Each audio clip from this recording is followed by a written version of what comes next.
My name is Mike McCullough. I'm the editor of Alberta Venture magazine. And last fall, photographer Ian Jackson and I went out to the Keep Hills and Sundance power plants in west of Edmonton. We wanted to see the Highvale coal mine, which is one of the largest mines of any kind in Canada, certainly the largest open pit coal mine. And we wanted to kind of get a sense of what's going on in the coal industry. If you think about mining in Alberta, 11 of the 15 mines of any significant size are coal mines. And so it's a really critical industry as far as the mining industry is concerned in Alberta. And by and large, coal production is based on thermal coal for producing electrical power. So our first stop on our tour, our tour guides were from TransAlta Corporation, which owns both the mine and the power plants. It's building this plant. This is Keep Hills 3. This is their new supercritical coal-fired plant that they're building next to the existing Keep Hills plant, which we're standing on top of when we took this photograph. And this new plant, Keep Hills 3, is going to be one of the most advanced, certainly the most advanced in Canada.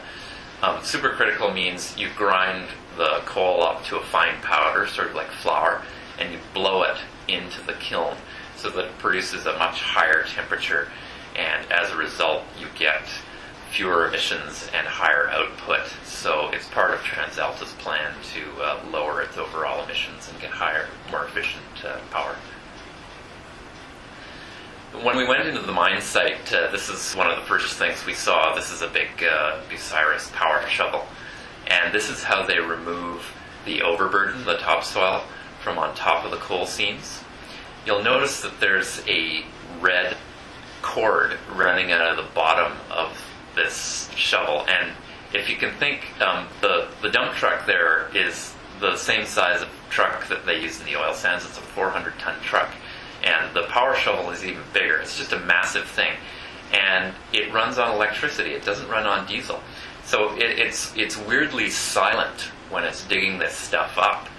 And it has to watch that it doesn't back over its power cable with those tracks. So it actually, you can't really see it there in the photograph, but they have kind of jury-rigged this wire ball that is around the power cord.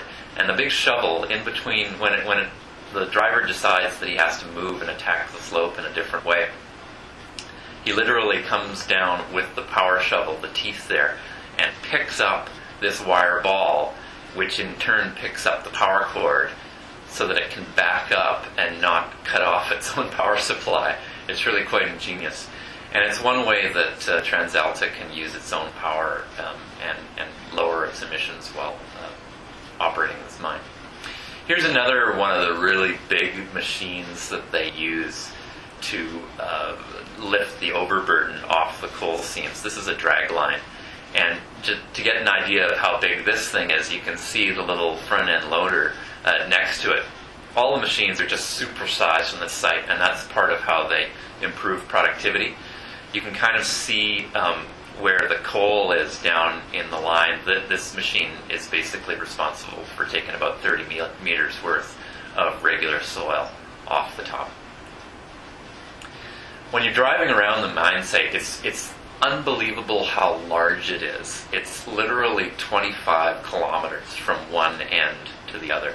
And there's, I think, 6 active pits. And driving between the pits, we were constantly trying to find where the active mining was going on. So our driver here, he's a mine engineer, Ross Van Bosselen, he was on his radio saying, so where can we see a power shovel, or where can we see the graders at work? And we would be told, quick, get down to pit 3. As we're driving along, of course, we passed a lot of these. These are the lighter 160-ton trucks that actually carry the coal back to the power plants. And lighter, I say, but they're much smaller than the overburden trucks, which are the same ones used in the oil sands. They're just massive. And again, they have to be timed so that they arrive at the site, because they don't. The diggers don't just leave the overburden in a pile. They have to literally dump it into the trucks. So the trucks have to be coming and not lining up exactly in time. It's quite the whole logistics of the operations are fascinating. And these drivers then dump the coal in sites that are going to be, or the overburden in sites that are going to be reclaimed. Once the overburden is removed, you get down to the layers of coal. And this is what the coal looks like up front. It is a rock. It's not like the charcoal you might burn in your backyard barbecue. But to get the rock looking like that, they have to break it up. And that involves putting explosive charges in the ground. And you explode it, and ultimately you get loose rock that a front-end loader can basically put into the 160-ton trucks. This was our guide, TransAlta's stakeholder relations manager, Ralph Leriger, and he is showing us there the 6 different seams of the coal. They all have different numbers. That little thin layer at the top is seam 1, and it goes right down through seam 6. Only 5 of the seams are actually mined. The other one is tossed out with the overburden because it's not pure enough. But it's interesting too that all of the seams have different properties, and as a result they have to kind of blend these seams before they burn them in the power plant, because all of the different boilers have different tastes as to what kind of coal they want to burn. These 6 seams are pretty much contiguous all across Alberta, but the reason why they're mined here is, first of all, they're pretty close to the major cities.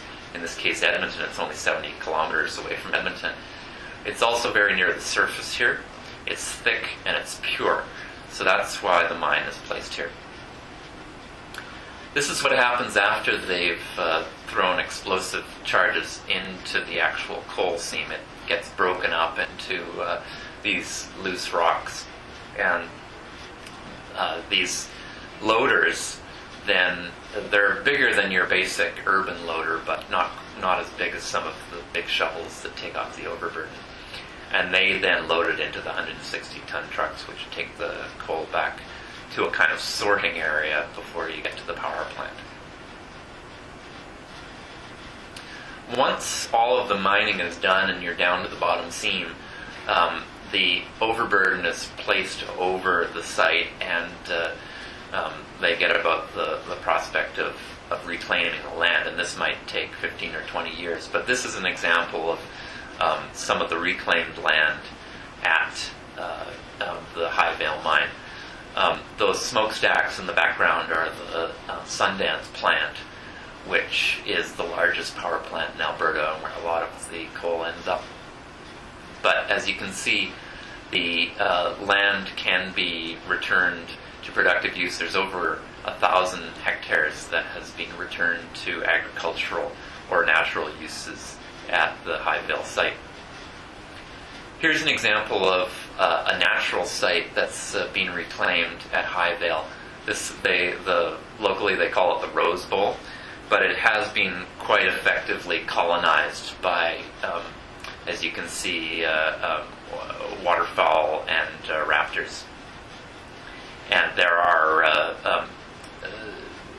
are all kinds of organisms that are returning to this natural area. And this one has actually been adopted by local conservationists just to see how quickly and how richly a natural space like this can be reclaimed.